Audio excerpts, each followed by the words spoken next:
Casual Gio.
please may not to hand down judgment in the matter between Walter Magaya versus Lincoln Mutasa and two others.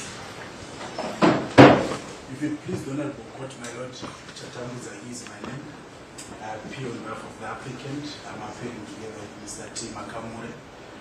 Judge Advocate Mpof was in attendance, but unfortunately had a prior commitment, and we asked him to excuse the issue, my lord. So if you may proceed with the substantive judgment. May it please the court. My name is Elman Tutu. I appeal to this one.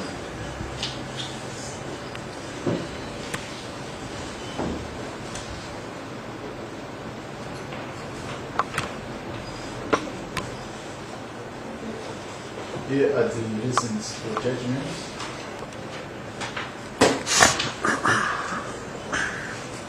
This judgment disposes of case numbers HCH 5885/24 and HCH 13/25. The applicant and the respondents are common in the two cases.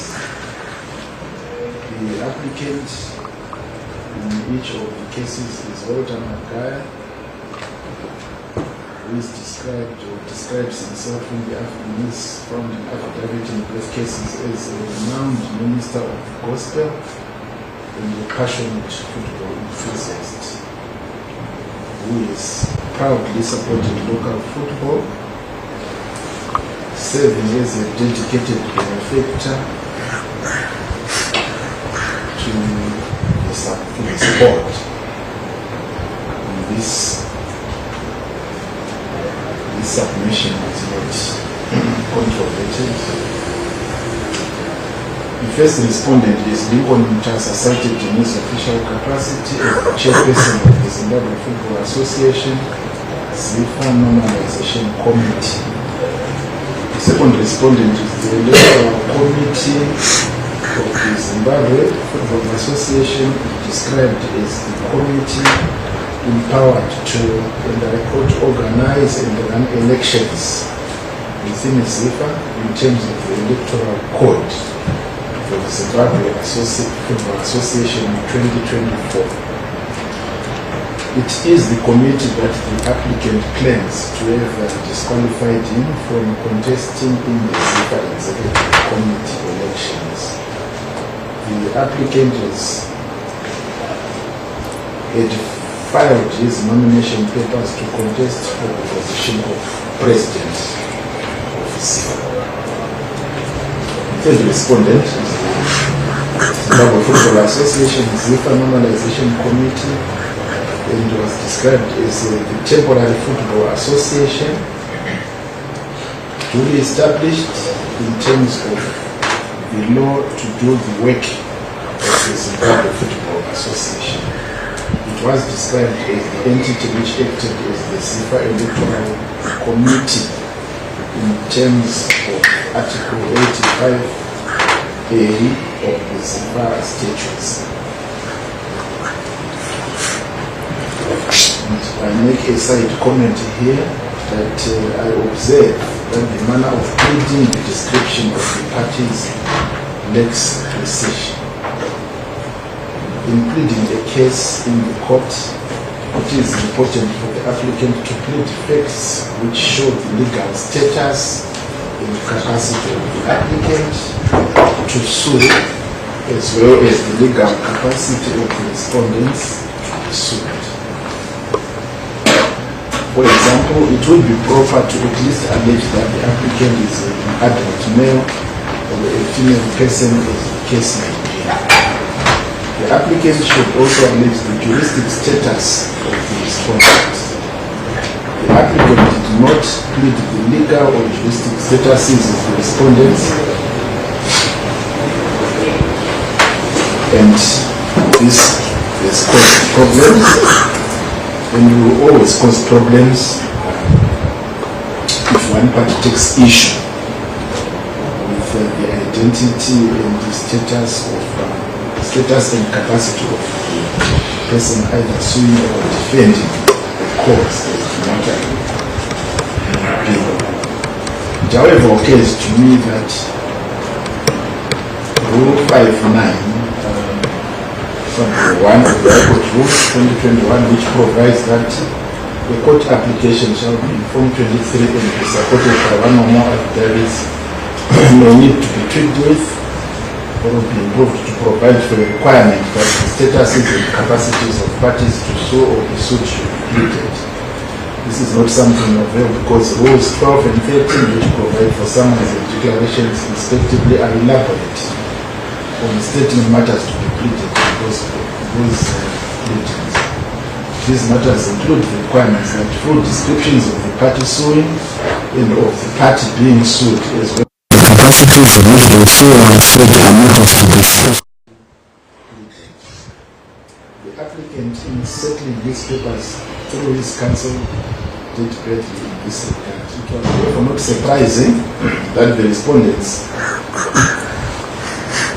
took points in limine which included the issue of the legal status of the committees sued in their capacity to sue and to be sued. It must have occurred to the council that committees ordinarily exist within the mother organization. It is unusual that a committee would have a separate legal standing from the mother body, which usually appoints it to perform a specific task on its behalf. The applicant was therefore not well advised in citing the committees instead of citing the umbrella body Zifa, since the committees are Zifa committees. I, however, consider that the objection raised was compromised upon the parties agreeing to casing the applications and deal with this issue later. I deal with the background to the application. It is common cause that the first respondent is the third respondent. To say Lincoln Mutasa is the normalization committee. The third respondent was established by FIFA for purposes of restoring normals and legitimacy and good governance within Zifa. Part of the third respondent's mandate was to ensure that undisputed elections for office bearers of Zifa are held so that the organization is run through properly elected structures and leadership. The process of elections would include the election of the president of Zifa. The applicant fielded his candidature for vetting, and if he passed the vetting process, he would stand as a candidate amongst others who would have passed the vetting process and contest for the elections due on 25 January 2025. It is common cause that the applicant's candidature was rejected.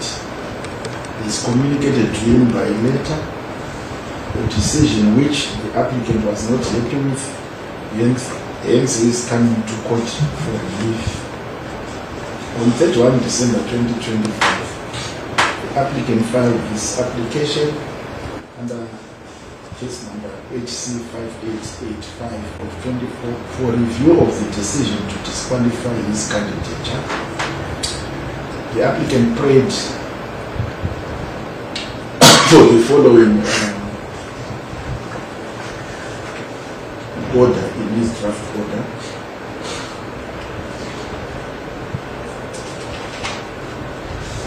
He wants this court to order that the application for review be and is hereby allowed with costs.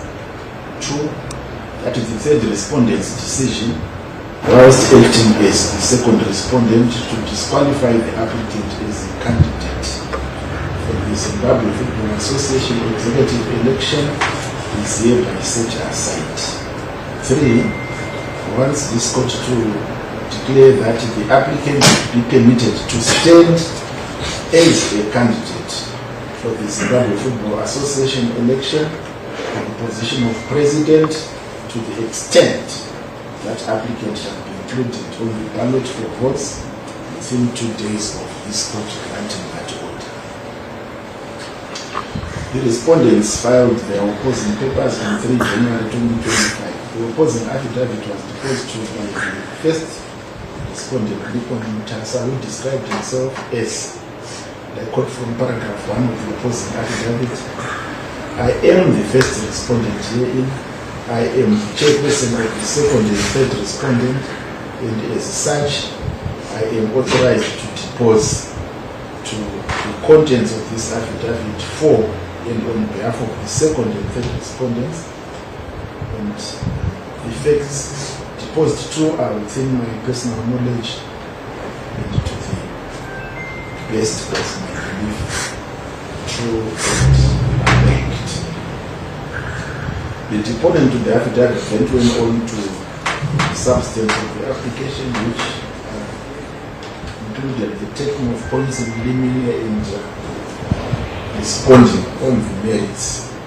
The applicant followed up the review application with an agent application for stay of the impending elections slated for 25 January 2025, pending the determination of this application. The agent application was accepted by the court under case number HCH 13 of 25. The application was dealt with by myself, and it was set before me on 9 for hearing on 9 January 2025. On that day, there was no appearance by the respondents. The applicant was also not present, save for his legal counsel, Advocate Mapranga, who was assisted by the applicant's legal practitioner, Mr. Magaya'S. I raised the issue of certificates of service of the hearing notices as well as of the application itself. It did appear that it didn't make sense that the respondents had opposed the main application and disregarded the agent application, which, if granted, would render the main application in the opposition to the Roman form. It was then noted that the notices of set down had not been properly served. The matter was then reset to the 14th of January 2025, and ordered that a fresh notice of set down should be issued and properly served to all respondents. Indeed, on the 14th January 2025, and with all parties being present, the judge, that is myself, engaged in a case management as to how the matters could be resolved by the court expeditiously. It was noted in the case management that the real issue which the applicant wanted the court to engage was the review application. If, as it was then agreed, this application could be had under accelerated timelines, case number HCH 13 of 25 would naturally fall away, because it was intended to protect the application 5884 that the court is dealing with now.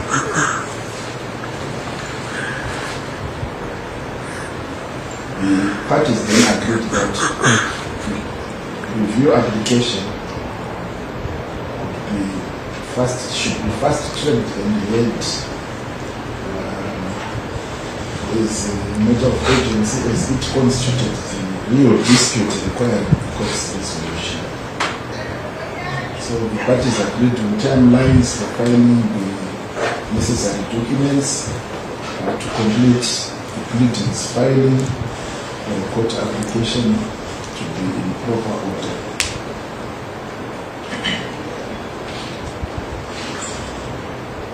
This case number HC 13 of 25 is obviously been overtaken by the events, and counsel agreed that it should be treated as if it don't matter if each party to bear its own costs. That's how case 13 of 2048 application gets discussed. On the main application, the applicant in seeking a review of the decision to disqualify him when contesting the elections cited 3 grounds in the application for review, and these are as follows. The first ground is that the third respondent's decision, whilst acting as the second respondent, which was communicated by the first respondent to disqualify the applicant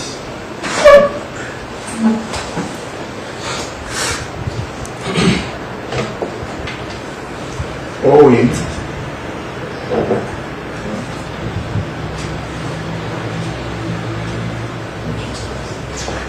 to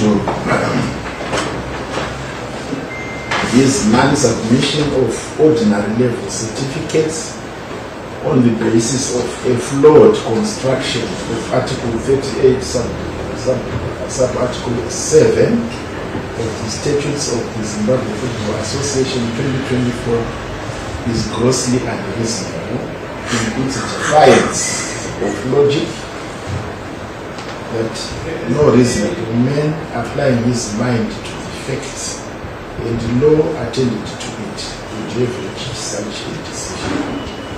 The second ground is this: by persisting with the sole requirement for ordinary level certification without considering equivalent or better qualifications is mandated by the Statutes of the Zimbabwe Football Association 2024, the third respondent, whilst acting as the second respondent, created a new eligibility criterion that was not required if regard is held to the Electoral Code of the Zimbabwe Football Association 2024 and the Statutes of the Zimbabwe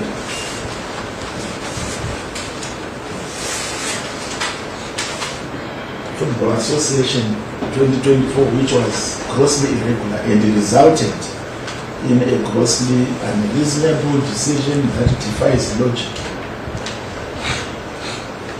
This is a repeat. Sorry about that. Let me go over that again. By persisting with the sole requirement for ordinary level certification without considering the equivalent or better qualifications as mandated by the Statutes of the Zimbabwe Football Association, the third respondent, whilst acting as the second respondent, created a new eligibility criteria that was not required if regard is held to the Electoral Code of the Zimbabwe Football Association and the Statutes of the Zimbabwe Association 2024. The third one is, in circumstances where the third respondent, whilst acting as the second respondent, refused to recognize the appellant's higher qualifications by failing to inform the appellant in writing that the additional documents were required as mandated by Article 8, sub-Article 3 of the Electoral Code of the Zimbabwe Football Association 2024, the second respondent grossly erred procedurally and caused a gross irregularity by denying the appellant an opportunity to rectify any perceived deficiencies of this application. In paragraph 5 of this founding affidavit, the applicant appeared as follows. This is an application seeking an order for review in respect of the third respondent acting as second respondent per the letter dated 23rd December 2024, which was communicated by first respondent in respect of my disqualification from competing in the Zifa Executive Committee elections slated for January 2025. The decision that I wish to review is attached there to Magaya'S Annexure WM1, which later I received on 24 December 2024 after writing to Zifa on 23 December 2024 requesting for reasons for my disqualification pursuant to a press release by the respondent. no doubt very tautologous statement. We'll try and break it when I do the analysis.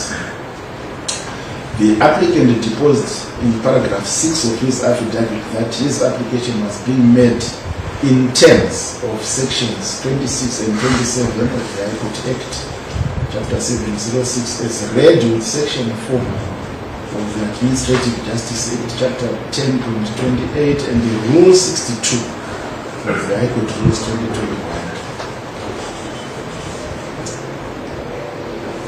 It is convenient at this stage to refer to the decision with the court which the court is asked to review.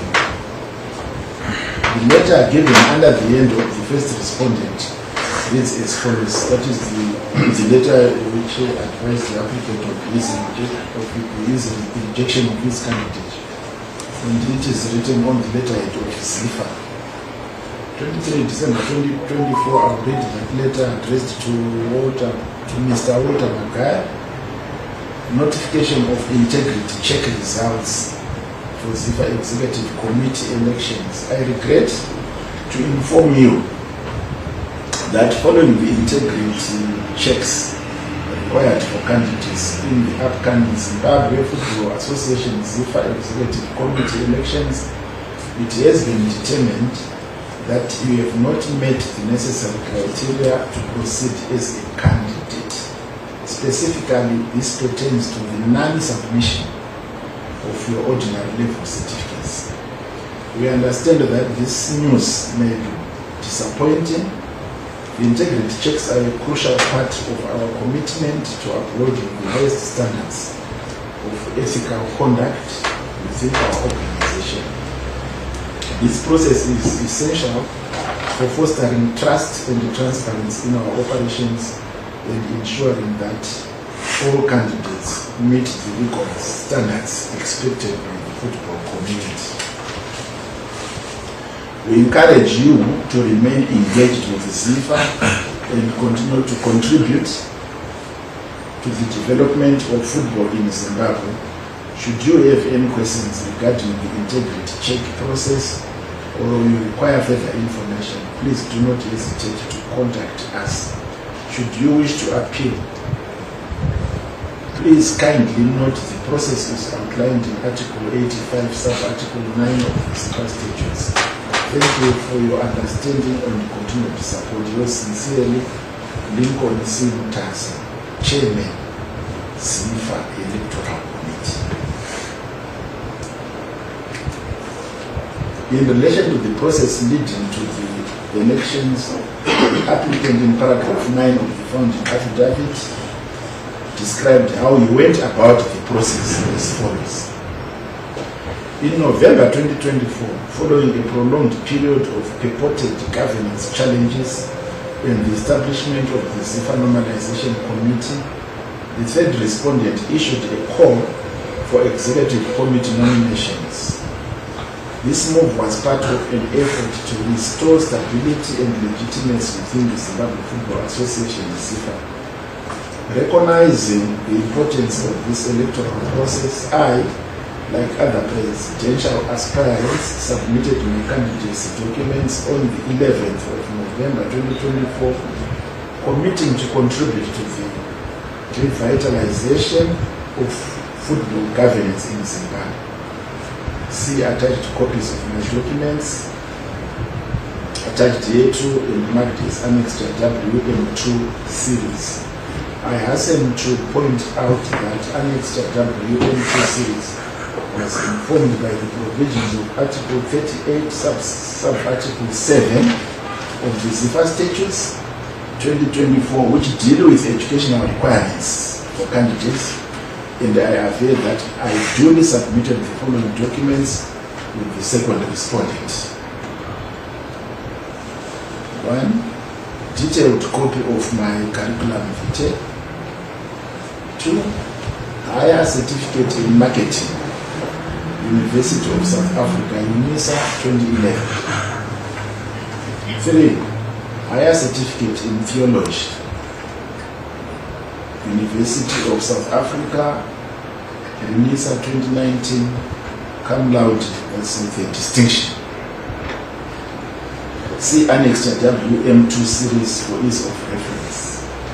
I've also attached a copy of the Zifa statutes as Annex WM3. I close quotes. So for context, Section 38 Article 38 sub-article 7 of the Zifa statutes, which the applicant makes reference to, reads as follows. The President and the two Vice Presidents of the Executive Committee shall have passed a minimum of 5 O-level subject, education level in brackets, or any equivalent education level. This section is the principal bone of contention in this application, which we will discuss it later. It is, however, observed that, for the avoidance of doubt, that a consideration of the supporting documents for the applicant's proposed candidature did not include nor make mention of an O-level education.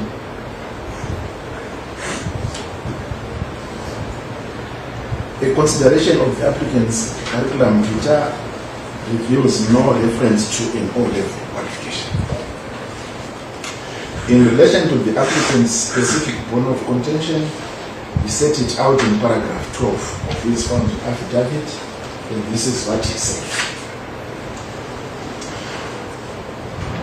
The following day,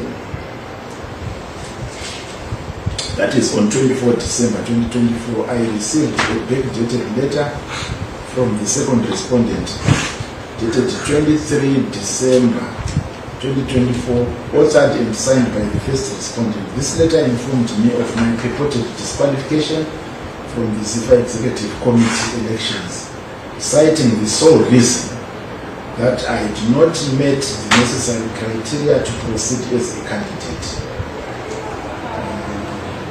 When he says specifically regarding the alleged non-submission of my ordinary level certificates, I have attached a copy of that letter as Annex WM1. For reasons that will be elaborated here and below, I took great exception to my disqualification, as I very much believe that I possess the requisite qualifications to compete and vie to be elected Zifa President together with other presidential options. Close quote. It must be observed at this juncture that, simply put, the applicant contends that although he did not submit O-level certificates, he nonetheless possessed requisite qualifications to compete in the elections. The issue of holding requisite qualifications other than the unsubmitted O-level certificates and whether such requisite qualifications met the criteria for candidature is really, again, the crux of this application, and we interrogate it in it. The applicant contended that he did not enjoy Christmas because he was frantically making efforts to have his rejected candidates resuscitated. In that regard, his legal practitioner, who appears not to have enjoyed Christmas either, wrote on Christmas Day, 25 December 2025, a letter to the third respondent. It is a 6-page letter which, in summary, is highlighted as follows.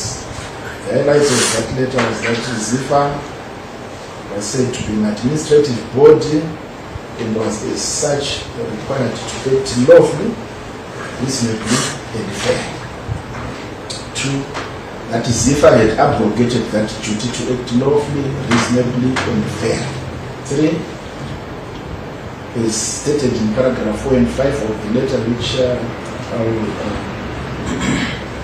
refer to extensor. It says, while the requirement itself for proof of 5 ordinary level subjects is questionable, the interpretation applied was grossly incorrect and fundamentally flawed. If any allowed interpretation of law is considered, The key requirements affecting our client is in Article 38, Sub-Article 7 of the Statute of the Zimbabwe Football Association, 2024, hearing after old Zifa Statutes 2024, which provides that, I already read that, but I'll read it for the record. The President and the 2 Vice Presidents of the Executive Committee shall have passed a minimum of 5 O-level brackets education level or any equivalent education level. In the legal action about that was his emphasis. He then said what is apparent from the above is that the minimum requirement was 5 O-level subjects or better. We assert that our client only meets the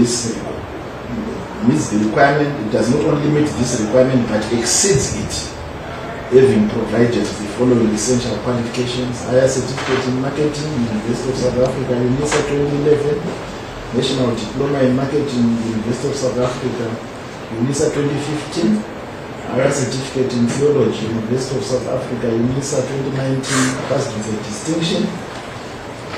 As such, these qualifications clearly fall within the scope of Article 38, Sub-Article 7 of the Zifa Statutes 2024, as they represent an equivalent qualification. See Annex WM2 series. Then it says, in view of the above, it would be absurd and grossly unreasonable to conclude that our client did not meet the necessary criteria solely because he is overqualified. As we have already demonstrated above, it is impossible that our client cannot be deemed underqualified according to Article 38.7, which does not solely confine itself to 5 O-level subjects. It is said the current national qualifications framework recognized the applicant's qualifications as superior to O-level qualifications, which in brackets are merely foundational. When the letter continues, Section 7.2 of the Electoral Code provided as follows: the Electoral Committee shall not impose any eligibility criteria that are not provided for in the statutes of Zifa or any other formal requirements that are not provided for in this Electoral Code or in the statutes of Zifa. The Electoral Committee shall only request the documents that are held to establish where the relevant criteria have been fulfilled. Letter continues that the applicant disregarded Article 8, Sub-Article 3 of the Electoral Code, which states so that the respondents disregarded Article 8.3, which says within 7 days of the deadline for submission of the candidatures, the Electoral Committee shall inform in writing these candidates who have failed to provide all relevant documents in support of their candidatures and grant them another 7 days to complete their applications. If the relevant candidates fail to complete their applications within the prescribed period, their candidatures shall be declared invalid. As per paragraph 16 of the letter says, in conclusion, our client is fully aware of his rights, including those articulated in Article 85, Sub-Article 9 of the Zifa Statutes, and he is prepared to explore every available avenue to rectify this injustice. In other words, simply saying that he is aware of his appeal rights and other rights. So the above summations presented the applicant's demands by letter from his legal practitioners. For reasons not explained, this letter was neither acknowledged nor responded to by the respondents. The applicant also agreed in paragraph 29 of his founding affidavit that The second respondent had procedurally failed to inform him that additional documents were required as mandated by Article 8, Sub-Article 3 of the Electoral Code. He also alleged that the respondent's conduct was discriminatory and breached Section 68 of the Constitution, which provides for administrative action to be conducted lawfully, promptly, efficiently, reasonably, and that it must be proportionate, impartial, and both substantively and procedurally fair,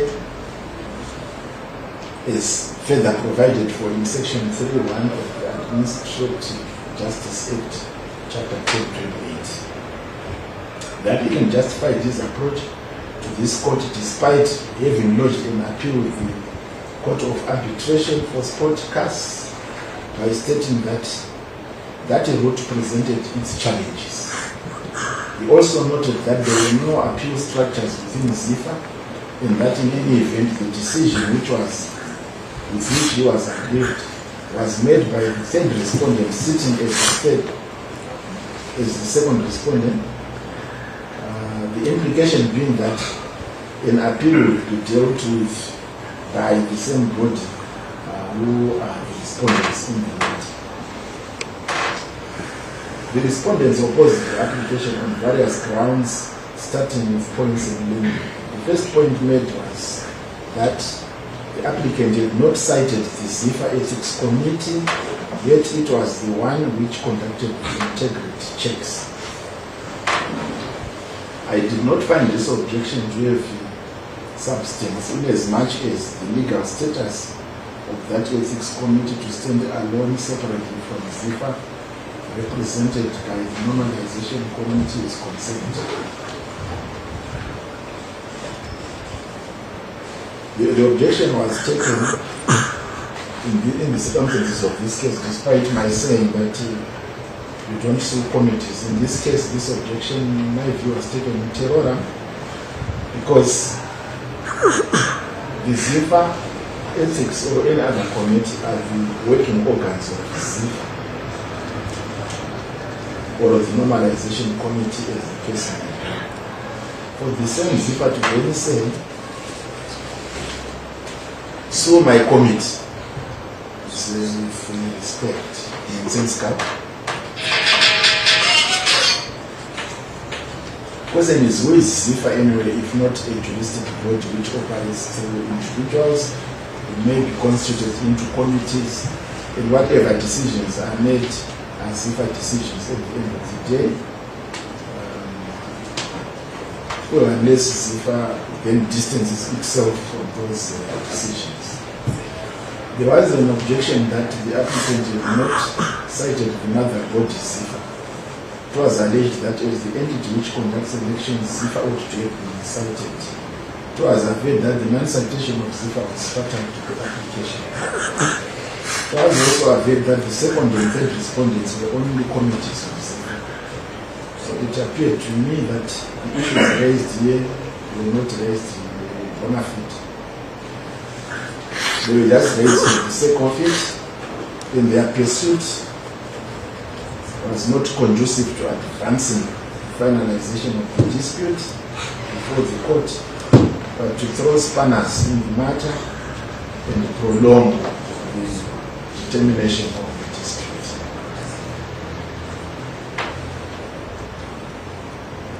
The courts are loath to legal practitioners who take objections for the simple sake of it or to defeat the determination of a matter.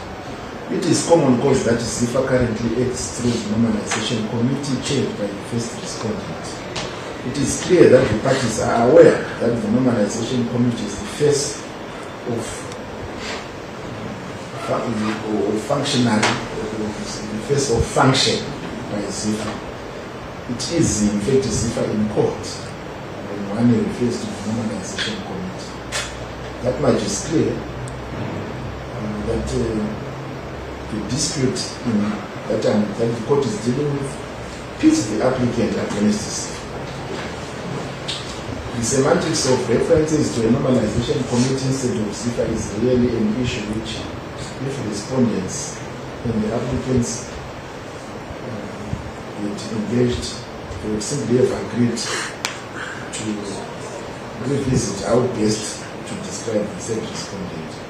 Also, I pointed out that the committees do not ordinarily enjoy separate legal standing from the mother or juristic entity.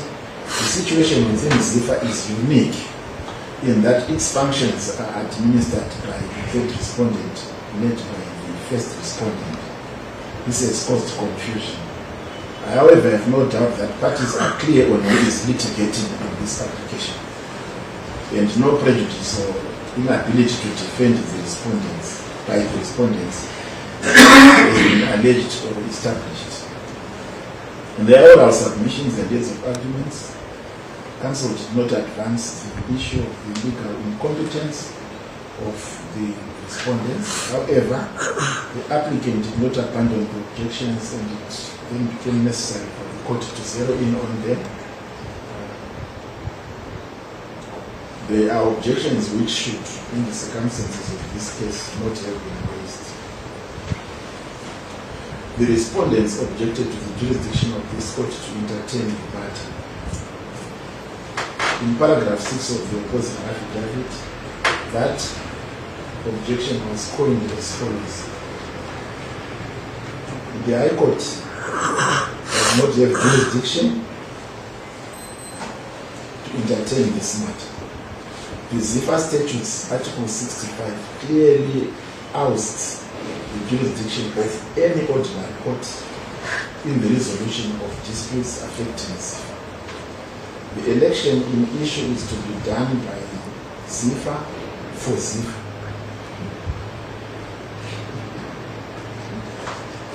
The contestants are officials of Zifa. Any dispute arising between Zifa and its officials shall be settled in accordance with the Zifa statutes and not through the ordinary courts. The objection, of course, has no substance. The use of the words ordinary court is really perplexing. Maybe the respondents intended to say formal through the formal court system. It must be taken as given that every legal practitioner appreciates that the High Court and courts above it, that is the Supreme Court and the Constitutional Court, are superior courts. In the case of the High Court, it enjoys original criminal and civil jurisdiction over all matters in Zimbabwe, except matters which are expressly excluded by statutes and those constitutional matters in which its jurisdiction is excluded. It follows that whilst Zifa and its affiliates and members may covenant not to take each other to court on football matters, this does not oust the jurisdiction of the High Court should a football matter be brought to the court. It is also important to note that once the court renders a decision, then subject to other avenues which may be taken, including appeals, which the person against whom judgment is made may seek to file. The order of the court must be obeyed is provided for in section 164 subsection 3, which states that an order or a decision of a court binds the state and all persons. It's normal to refer to this court as an ordinary court. It is in any event public knowledge that the courts have dealt with many football matters in its history, and it is surprising that Zifa, which is aware of and has participated in football cases, raises this point. If it was intended to fish the waters and see whether this court will come to a different view in regard to its jurisdiction, then those waters are still as they were, and the objection fails. Counsel for the respondents then raised a point in limine for which no notice had been given when the counsel addressed the court. He submitted that the application before the court was fatally defective because it cited two distinct procedures on which the applicant relied for relief.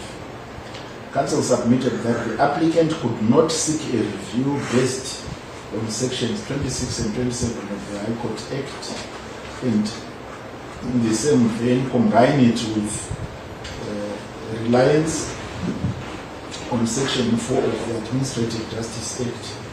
Counsel submitted that a litigant who petitions the court must, if the case is based on a statute, cite the relevant statute and specific rule or section relied upon. Various cases were cited in support of that proposition, with which I agree. And I do say, yeah, I agree that this is ideal. It makes it easy for the court to appreciate the particular law which it must focus on to resolve an application. I'm not, however, aware of a rule in the rules of the High Court that provides specifically that there is an obligation placed upon a litigant to quote a particular section on which a reliance is placed as a basis for an application. My view is that it has become a rule of practice. If this be so, then whether or not the court decides to strike a matter off the law on the basis of the non-citation of the provisions of the statute or a miscitation, the circumstances of each case will determine whether or not the court will strike it off. It is not a matter of course that the court is required to do so. In counsel, no prejudice was raised. The approach I adopt is to consider the whole application and grounds advanced for seeking the court's intervention. The application clearly lists the grounds of review. These are the grounds which the court will decide on without being confused by the confusion of the applicants in citing sections from two acts. So the application will not be struck off the whole, contrary to prayer by the respondents. The next point again taken by the respondents' counsel without notice was that Zifa was not an administrative authority. Consequent on that submission, the further submission was made that its decisions were private ones and not subject to review. Section 26 of the High Court Act provides as follows: power to review proceedings and decisions, which says, subject to this Act and any other law, the High Court shall have power, jurisdiction, and authority to review all proceedings and decisions of all inferior courts of justice, tribunals, and administrative authorities within its power. The word administrative authority is not defined in the High Court Act. Counsel for the respondents appeared to have relied on the definition of administrative authority given in the Administrative Justice Act. That definition shows that administrative authorities are those which exercise public power and are created by statute and include persons exercising such powers. I've already indicated that I will be guided by the grounds of review alleged by the applicant and the relief that the applicant seeks. The relief sought is the setting aside of the applicant's disqualification and an order declaring that the applicant is duly qualified to and is free to stand as a presidential candidate in the scheduled elections in issue. That should be the subsequent decision. Such decision can be given if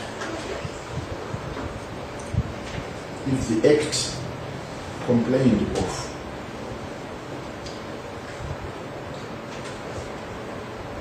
does not necessarily have to come from conduct by an administrative authority as defined in the Administrative Justice Act. It was also not disputed by counsel that the superior courts had dealt with numerous cases wherein the conduct of Zifa was brought on review. There would have to be compelling reasons for the court to refuse to exercise its powers of review on the conduct of Zifa in the light of past precedent and the fact that the High Court Act itself does not define an administrative authority unlike the Administrative Justice Act. The last point in limina was that the applicant ought to have exercised domestic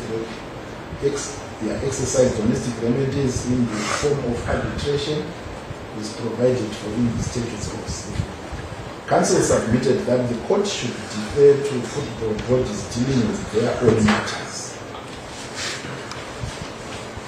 This point is already canvassed and answered. The High Court's jurisdiction is unlimited, save for limitations imposed by law. The court has already noted it has always entertained football disputes. It remains up to the bodies, politic themselves, to deal with their constituencies who have taken football matters to court. This court cannot be barred in the exercise of its jurisdiction in the circumstances of this case. In any event, in the light of the fact that Zifa is run by a normalization committee, it was not alleged that the institute to arbitrate the matter was functional or ready to deal with the matter. Dealing with the merits of the review, in relation to the first ground that the decision to disqualify the applicant for non-submission of O-level certificates was a flawed construction of Article 38, Sub-Article 7, was grossly unreasonable and illogical to the point that no reasonable person applying his or her mind to the facts would have reached the decision to disqualify the applicant. It was submitted by counsel for the applicant that the vetting authority only considered the non-submission of O-level certificates and not the alternative consideration of whether the applicant held qualifications equivalent to all levels. It was submitted that the applicant held more than the equivalent because he held diplomas which have already been alluded to. Secondly, it was averred in any event that the applicant ought to have been advised that his produced qualifications did not equate to the equivalent of O-levels, or 5 O-levels.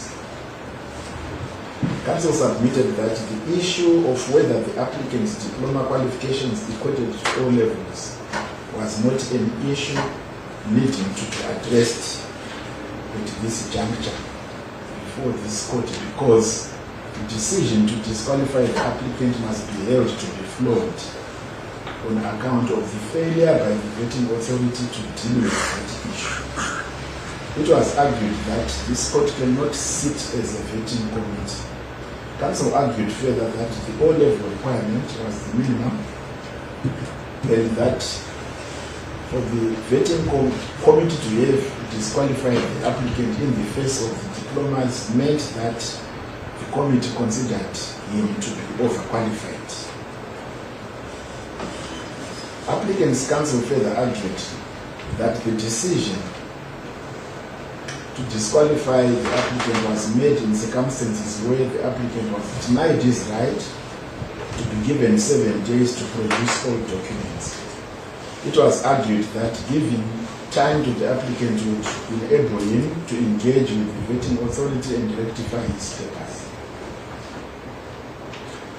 The applicant has, however, remained coy with disclosure on what exactly he would need to present to the vetting committee.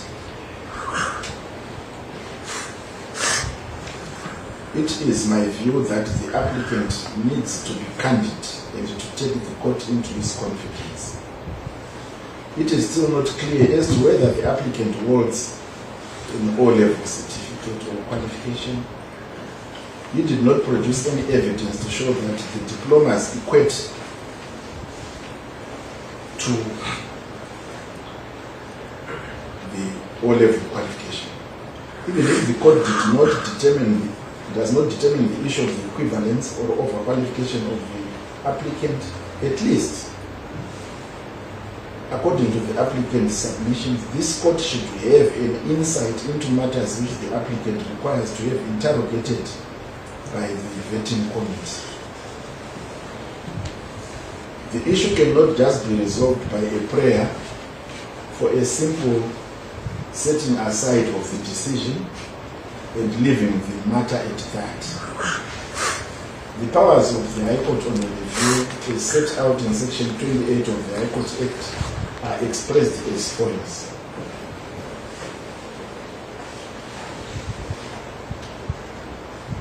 On a review of any proceedings or decision other than criminal proceedings, the High Court may, subject to any other law, set aside or correct the proceedings or the decision.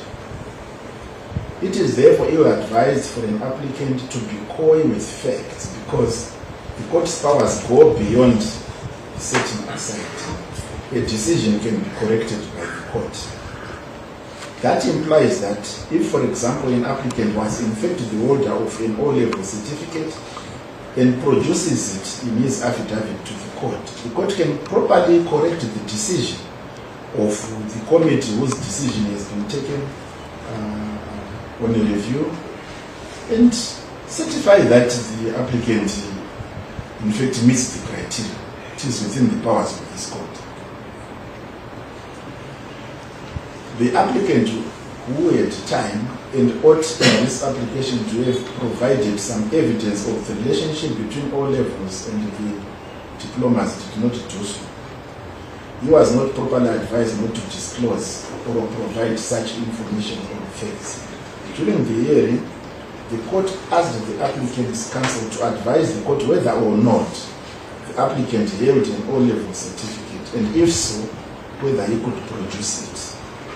The response was that counsel's brief ended with what was contained in the four corners of the record, and he had no instructions to comment on that. My view is that the applicant was obliged to outline that which he intended to place before the vetting committee outside of what he had initially placed before it. The court would then consider whether to set aside the decision and remit it for a de novo vetting or to correct the decision made. Essentially, where the court is given information from which it considers that it is placed in a position to make necessary corrections without remittal, the court will do that itself instead of wasting time to remit a matter where a decision will be obvious. In counsel, the question remains: if the decision is set aside by this court and a de novo vetting ordered, what facts other than the ones then placed before the vetting authority of first instance will be placed before the de novo committee as would change the position that the applicant does not qualify in terms of the criteria? The same applies for the point that the applicant ought to have been given 7 days notice to remedy his position or to engage the vetting committee.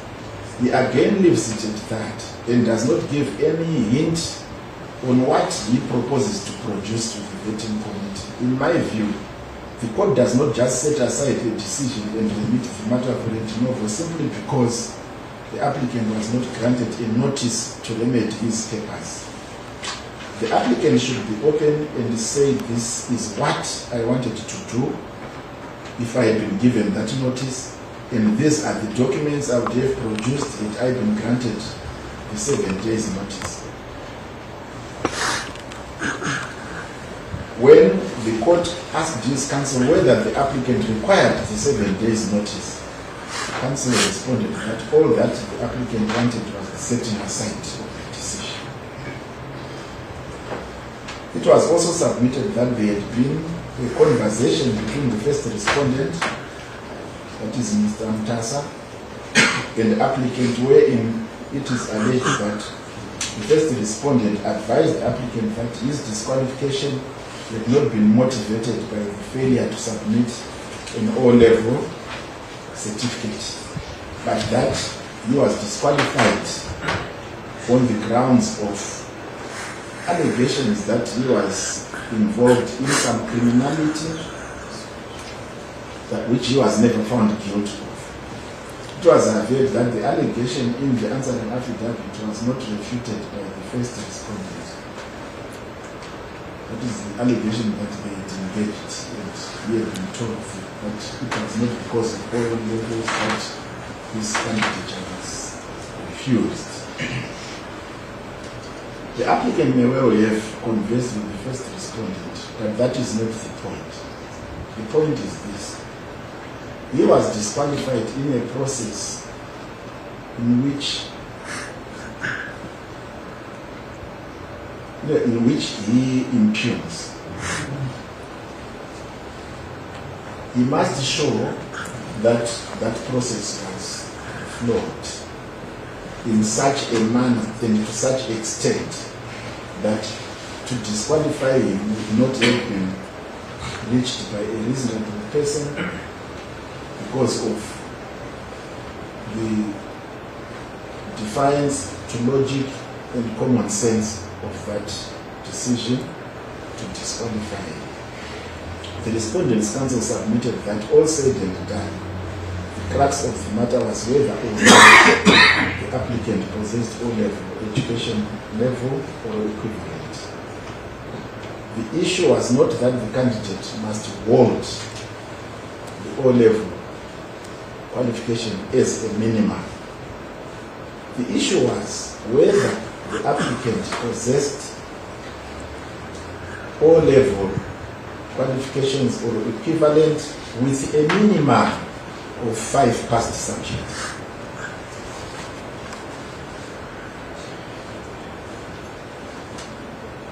Counsel argued that the equivalent did not mean higher level than O-level, and I accept this exposition. The minimum was or is a pass with 5 O-levels, which means if you have 4 O-levels, you still don't qualify to be that certificate or the equivalent. Counsel submitted that O-levels were attained after one has gone through secondary school and the written examinations from which a certificate is issued in the end. It is of course not always so that one needs to be in formal school. One can correspond. But what is correct is that O-levels involve a study of an O-level curriculum and the setting of exams that the person must undertake.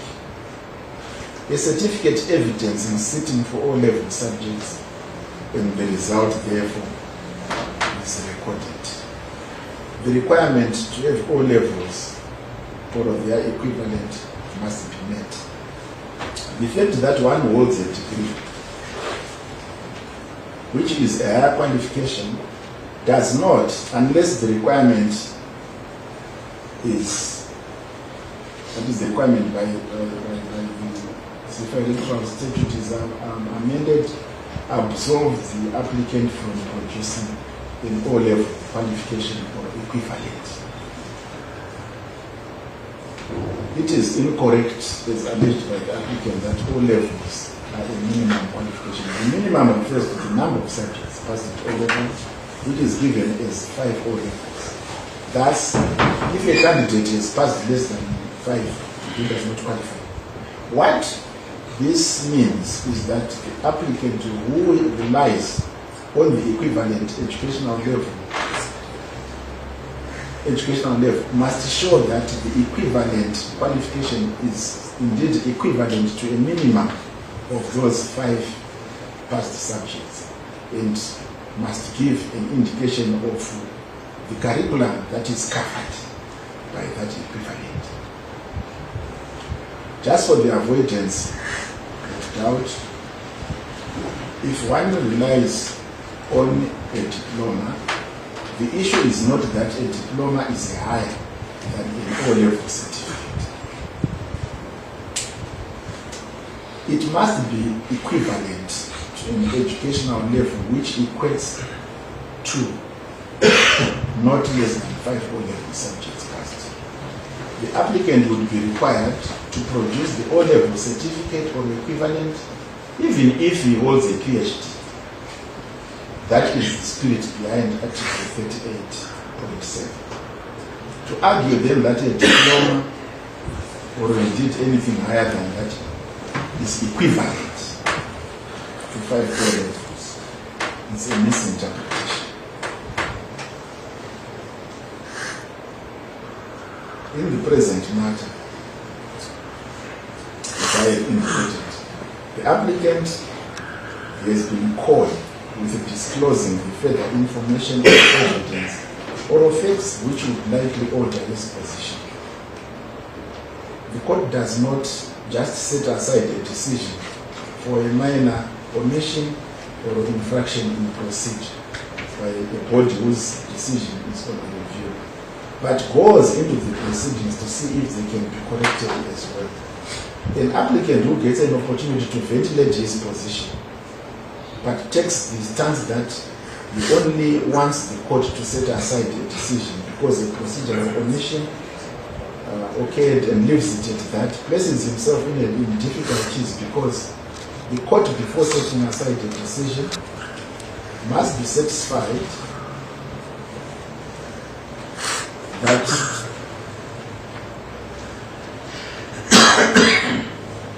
anyone with common sense and logic and who is rational would not have reached the decision that the vetting authority reached. The applicant's challenge cannot succeed in the circumstances of this case. There was nothing grossly unreasonable or irregular in the decision reached to disqualify the applicant who has not done himself good by withholding facts and not being candid with the court with information which he says, if this decision is set aside and he places it before the vetting committee, the decision may be different.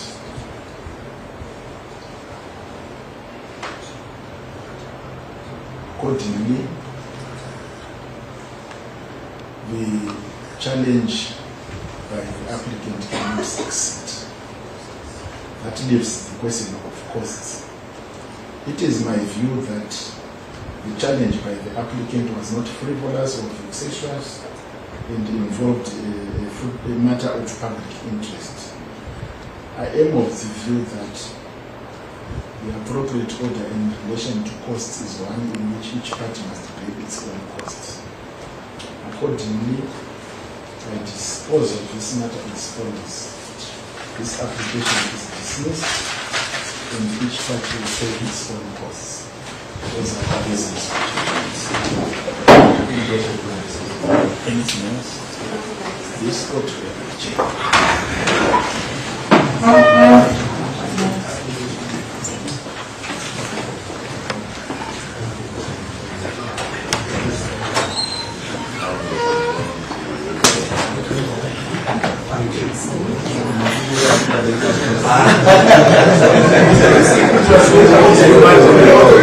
This is